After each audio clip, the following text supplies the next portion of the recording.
Hello everyone. हम polity पढ़ रहे थे। तो पॉलिटी में हमने सिटीजनशिप यानी कि नागरिकता को देखा था। तो प्रीवियस 2 क्लासेस में हमने सिटीजनशिप के आर्टिकल्स देखने की कोशिश की थी। तो सिटीजनशिप जो है हमारे संविधान के पार्ट 2 के आर्टिकल 5 से लेके 11 तक उसको मेंशन किया गया है, हमारी नागरिकता को। तो हमने क्या है लास्ट क्लासेस में आर्टिकल 5 से लेके आर्टिकल 8 तक कंप्लीट कर लिया था। तो आज क्या है आर्टिकल 9 से लेके आर्टिकल 10 तक हम डिटेल में पढ़ने की कोशिश करेंगे। तो स्टार्ट करते हैं आर्टिकल 9 से।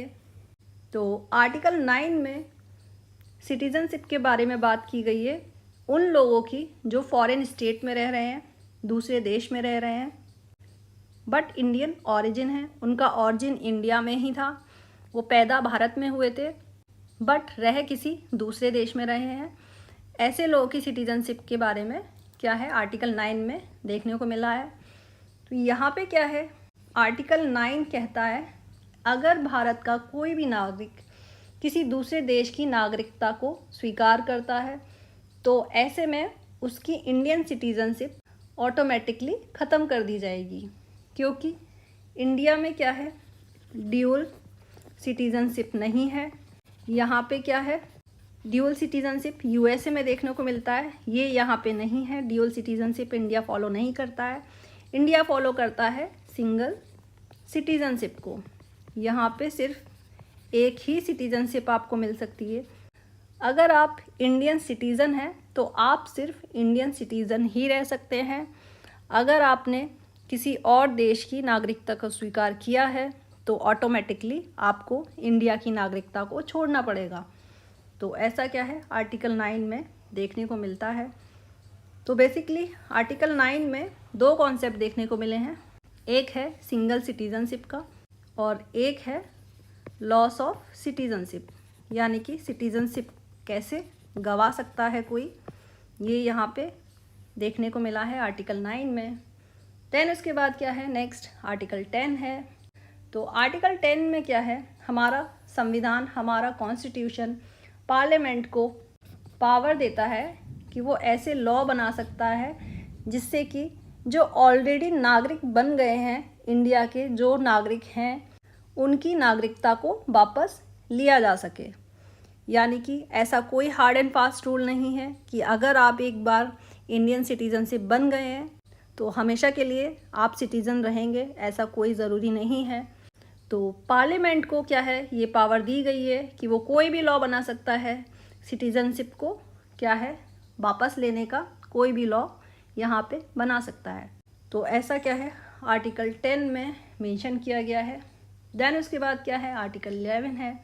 तो आर्टिकल 11 में क्या है यहाँ पे सिटीजनशिप को कैसे एक्वायर कर सकते हैं या टर्मिनेट कर सकते हैं, ये यहाँ पे देखने को मिला है हमको आर्टिकल 11 में। तो हमारा संविधान क्या है पार्लियामेंट को क्या है पावर देता है कि वो सिटीजनशिप को एक्वायर या टर्मिनेट करने से रिलेटेड कोई भी नया लॉ बना सकता है हमारा पार्लियामेंट। तो ये पावर क्या है संविधान ने पार्लियामेंट को दी गई है कि हमारा पार्लियामेंट सिटीजनशिप को एक्वायर या टर्मिनेट करने से रिलेटेड कोई भी नया लॉ बना सकता है। तो इस आर्टिकल की ज़रूरत इसलिए आई थी क्योंकि जो लोग 26 जनवरी 1950 के बाद भारत आए थे तो इनको नागरिकता किस बेसिस पे दी जाएगी, वो क्या है आर्टिकल 5, 6, 7 और 8 में मेंशन नहीं है।